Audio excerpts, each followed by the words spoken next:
Hello, everyone. Welcome to another edition of Bleav in Bengals. I'm your host, Solomon Wilcots. And look, I know the Cincinnati Bengals are at home watching what's taking place in the playoffs, what's taking place in terms of the two teams headed to Super Bowl 59.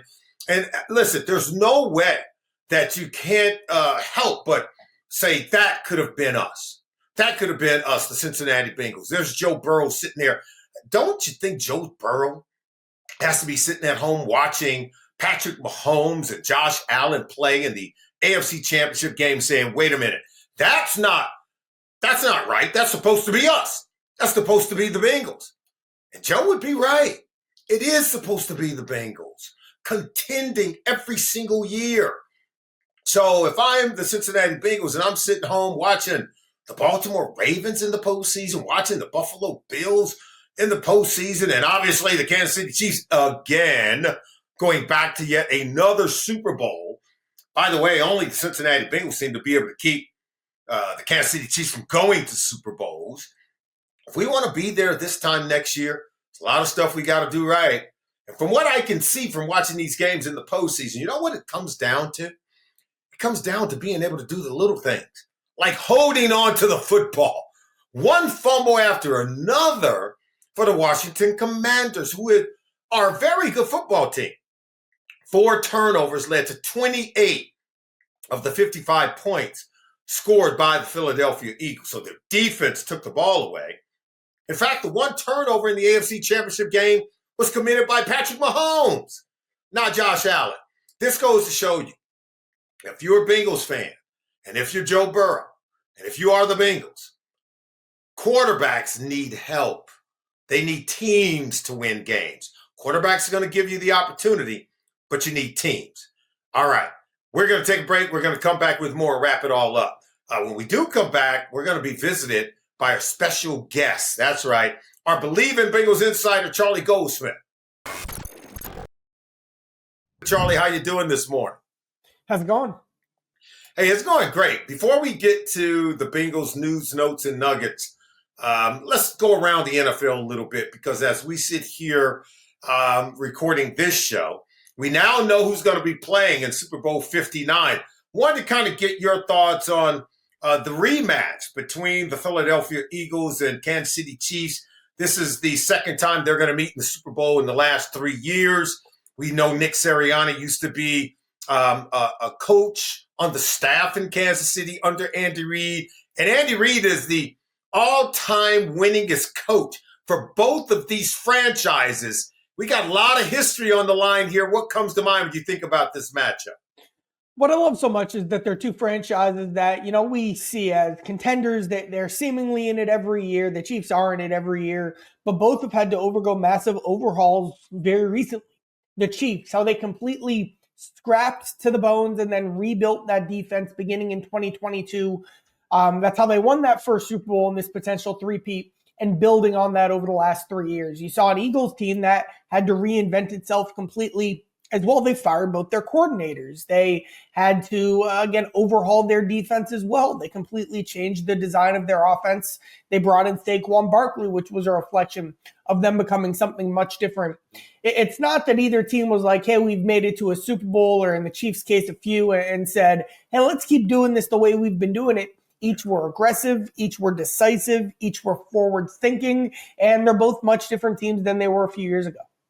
What can maybe the Cincinnati Bengals take away from maybe both teams? You and I both know, we use the word that it's a copycat league. In reality, the things that are successful for the best teams in our league, other teams usually follow suit. What is it that maybe the Bengals can glean from maybe what you're seeing from the Chiefs, other than letting their best receiver go in Tyreek Hill?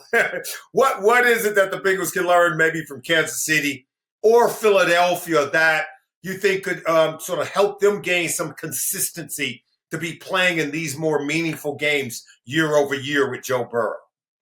What I'll say is a bit more in the weeds. Like, I could talk about how they've both aggressively spent draft capital on the defensive line and the cornerback, and how they've hit, and they have a specific plan to develop and coach those guys up, and had specific visions and roles for those guys.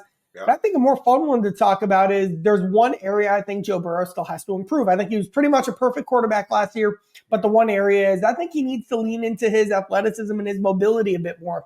You look at how, Mahomes had that option that he pulled and ran for a touchdown. Hurts had several touchdown runs. And I go back to specifically that one against the Rams a couple weeks ago where he kept it and had that explosive run down the field. When you look at it being, another year of the mobile quarterback in the NFL, look at how Jaden Daniels changed the math. Look at how Lamar Jackson changed the math. Of course, Josh Allen. Burrow has it. Like, look at the Giants game, for example. Look at what he does in the pocket to escape sacks. Look at the Bengals did it once, and it was the speed option against Denver, which was maybe my favorite play of the season. So I wonder if how these games are going and how the threat of a quarterback run limits opportunities for defense to play man. Like, I wonder if you keep going down that rabbit hole and the Bengals decide to come up with some new wrinkles to get Joe Burrow on the run next season. Yeah, look, maybe the Bengals can use a little more RPO right in their bag. That allows Joe to pull it and maybe keep it and use his legs. I have heard him when the mics, how all these quarterbacks, they talk at the end of games. I've heard from his own lips say to other young quarterbacks, keep using your legs. I mean, this is something that he believes in. So to that extent, yes, the Bengals can build on it a little bit more. But how much do you want Joey B running around when it exposes him to more hits? What do you have to say about that? Well, Joe's a bigger guy than he gets credit for. And, Mahomes and Allen and Lamar and Jaden Daniels are both smaller guys. They're finding a way. Like, that is the reason why Joe doesn't. And I've talked to Zach Taylor about this. Yes, like, they don't want the threat of the hits on Joe. I get that completely. Right. Let's protect Joe Burrow. Mm-hmm. But when you look at the plays that win these big playoff games, quarterbacks on the move are a significant part of it. No, you're right. Absolutely. We have our matchup for Super Bowl 59. It's going to be fun to watch. We can only hope that this time next year, our Cincinnati Bengals are going to be ready to participate in Super Bowl 60. How about that? Super Bowl 60 just around the corner. But first, we have to get through Super Bowl 59. You and I last week, we talked about Al Golden being hired as the defensive coordinator. He's now putting together a staff. We're going to get through that in a minute. But I want to run off some of these numbers to show you how much Al Golden has his work cut out for him. Last year, Cincinnati Bengals defense, in the critical metrics, these critical areas, they allowed 50 offensive touchdowns, ranked 30th amongst the 32 teams in the NFL in allowing touchdowns. They ranked 29th in first down plays allowed. Over 330 of those were allowed. They ranked 29th in that category. They were 30th in successful offensive plays allowed to the opponent. And more importantly, they ranked 29th in points allowed. 319 overall points allowed by this defense. They could do so much better in every single area.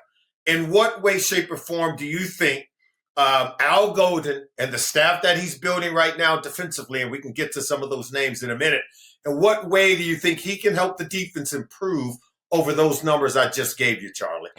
Let's start with the basics. Let's start with tackling and communication and technique and fundamentals, because there were specific plays, specific moments, a lot of moments, too many moments that come to mind last year where if the Bengals did those four things, the Bengals would have been in the playoffs, and their deficiencies in those areas was a big part of what got Lou Anarumo fired. And then one added layer on top of that is I do see Al's aggressive style, man style, being very helpful for guys like Cam Taylor-Britt, like Dax Hill. I think Logan Wilson from the linebacker position is going to fit better in this scheme. We look at the way that Al really builds it from the inside linebacker out and empowers them to make a lot of checks, a lot of calls, run what they're comfortable with. A lot of potential there for those specific guys to take steps forward. And then, the fundamental stuff, it is very college-like, and that was probably part of the appeal. Like Al had was it 5 freshmen a lot of times on the field for him, and they were all playing obviously at a high level. There's obviously a skill set that he has as a coach that allowed him to do that. He is a guy that I think comes with a lot of exotic schemes that really can be confusing for opposing quarterbacks. Like Lou Anarumo, as you well know, he's not afraid to play with 5, 6, sometimes 6 defensive backs on the field. He empowers. He understands that coverage in this league is paramount. That in today's league, yeah, you need pass rushers, but more importantly, you get beat when you give up plays on the back end in the secondary. So with that, we also heard the same time we heard Al Golden was coming to the Bengals, his prize player on that defense for the Fighting Irish was Xavier Watts, the All-American safety, who did declare for the draft. That's what was noticeable to me. He's a guy we're going to hear a lot about this offseason. Looks like the Bengals are going to have the 17th overall pick. Do you take a safety? I know it's too early to start pinpointing, but in my mind, a dynamic playmaking safety has to be on the wish list. Yeah, we're going to talk about interior rushers. We're going to talk about edge rushers this offseason. You might even talk about maybe a 3-down linebacker to be added to the mix. But we're also going to be talking about a playmaking safety, and I don't know that there's going to be one better on the board in this year's draft than Xavier Watts from the Fighting Irish of Notre Dame. Add into that case you're making that, Al Golden has a much more conducive scheme towards young guys and towards rookies playing right away than Lou Anarumo, who once said he'd never really play or trust a rookie defense. Like, that just wasn't Lou's system, and that's fine, and Lou did some incredible things in Cincinnati. Mm-hmm. But I think that's part of the appeal, too, with Al Golden. Something I loved that he did was, and we're talking about Watts, but a strong safety position. They brought in a grad transfer from Northwestern, and he was going to be their starting strong safety. But you know what happened? There was a freshman who beat him out, or a redshirt freshman who beat him out. Having that position battle, leaning into traits, leaning into athleticism, leaning into upside, and empowering and getting those young guys up to speed, like he's running to that. And that is, again, something different that I think you'll feel with the Bengals defense. So, certainly a safety like Watts sounds good to have in the mix for any defense, especially this one. Yeah, I think he's going to be one of the players to watch. There's going to be a lot of names that we're going to go through as we get closer to the draft and get through the scouting combine. But I want to get your thoughts on some of the new hires to Al Golden's defensive staff. Cincinnati Bengals did hire John Montgomery. It was just announced today at the time of this recording. John Montgomery as their new defensive line coach and run game coordinator. He's a guy that coached with the Patriots as recently as last year, spent 9 seasons coaching the defensive line with the Green Bay Packers. What more can you tell us about him, Charlie? Experience, versatile, different schemes. The Packers connection, one of Zach Taylor's closest friends is Matt LaFleur. Yep. So there's a reference there for the potential for a reference there. One of the most important guys on the staff, specifically, you look from an assistant coach perspective, you look at what the Bengals have invested in the defensive tackle position. Yeah. You look at his track record specifically with defensive tackles. Man, the Bengals obviously need to improve their run defense. What an important year for Jenkins and Jackson taking a step forward. And then when you look at the assistant coach's role and the position coach's role in the draft process, I'll probably end up mocking 2 defensive linemen on the first 2 days of the draft of the Bengals this season.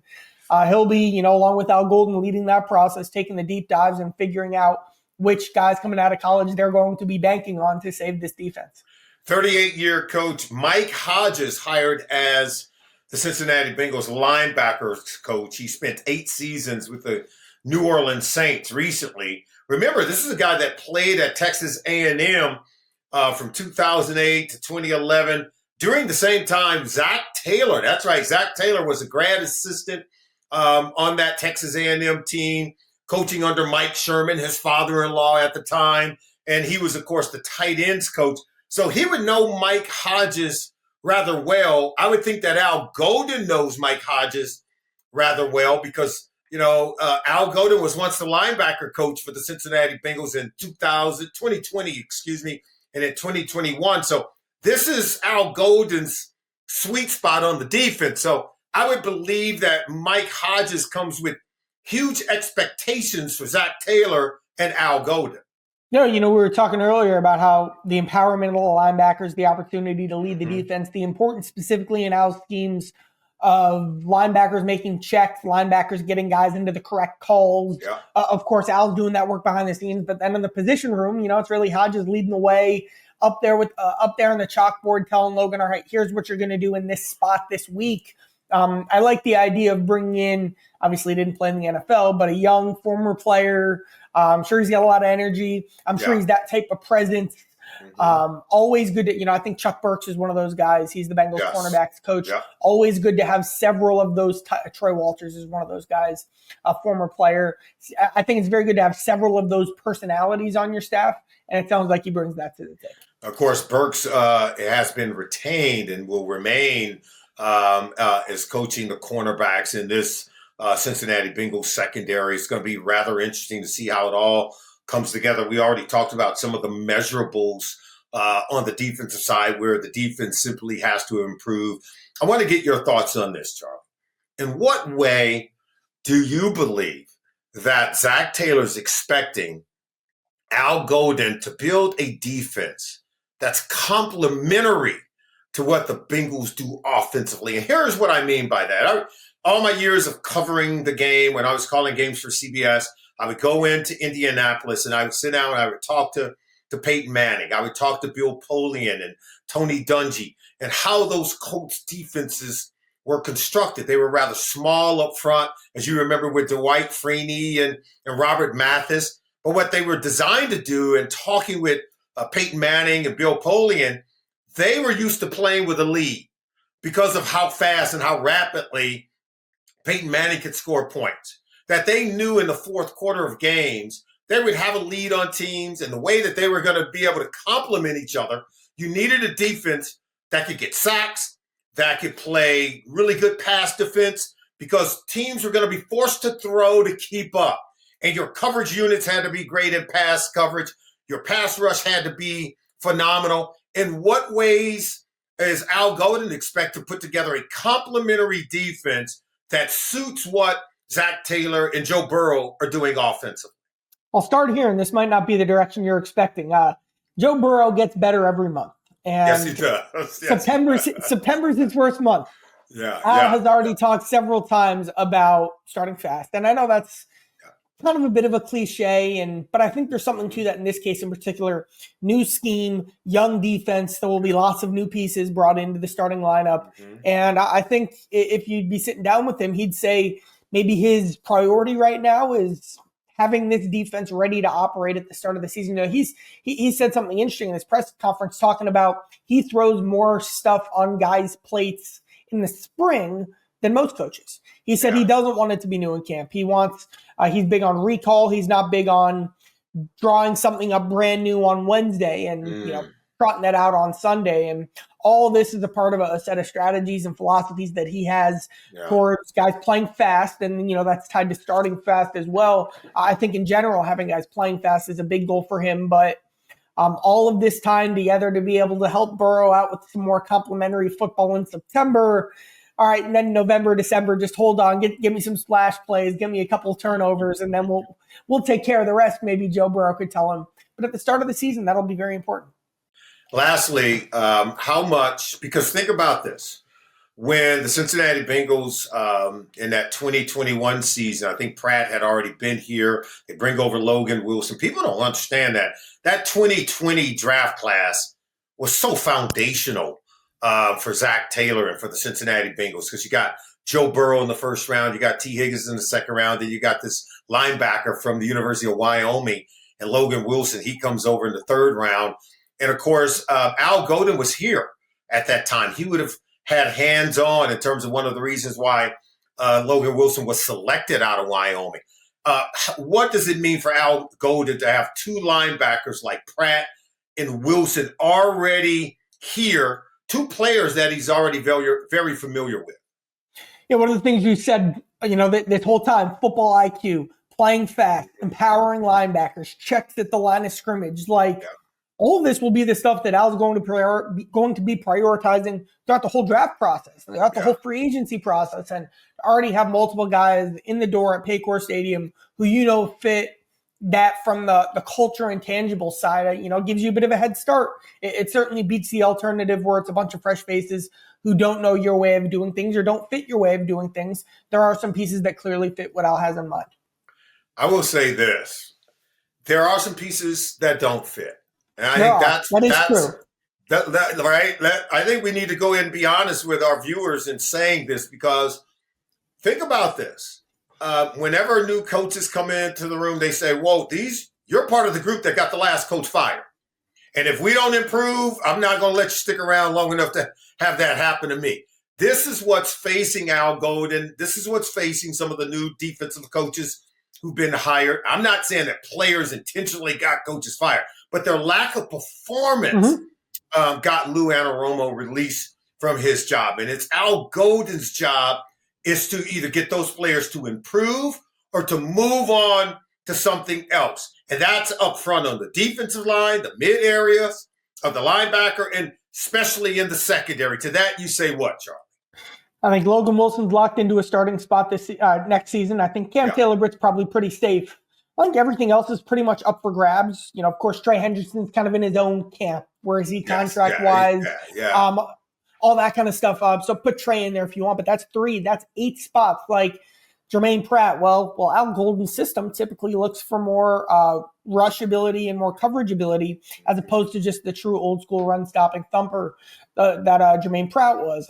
He has these bigger, longer, steadier outside corners. Does DJ Turner fit that? Where is he in a camp battle? Geno Stone, we talked about Xavier Watts' range and the impact that type of playmaking safety can have. That's not Geno Stone. So will Al change his scheme to Geno, or will Al bring in someone to compete with Geno? All of these are things that you'll see happen or conversations that will be had at Paycor Stadium, because you're right. There are, the whole defensive line's in flux. There are several pieces that don't fit, and that's what makes this such a huge offseason for him. He actually did it pretty well in the transfer portal at Notre Dame. Yes. Can he keep doing it at the pro level, identifying, targeting, recruiting through free agency guys who fit his system? I can tell you right now, he's got an eye for secondary. I think that's what he and Lou Anarumo have some things in common in terms of how they built on the back end. Now, how they go about getting it done and the players they'll use to get it done, I think are going to be somewhat different.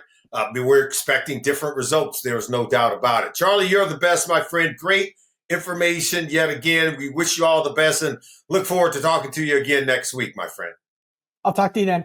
All right, as we close out this edition of the Bleav in Bengals show, yours truly, Solomon Wilcots.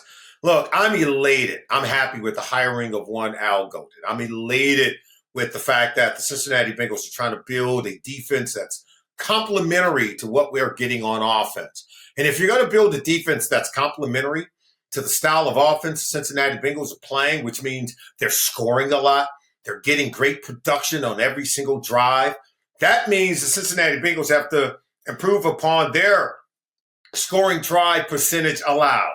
They rank 29th in the ability to get the opposing offense off the field. They've allowed opposing teams to score on more than 27% of their offensive possessions.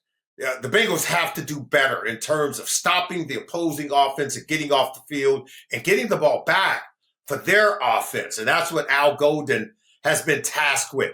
Who is he going to do it with that's currently on the roster? What pieces do they need to add?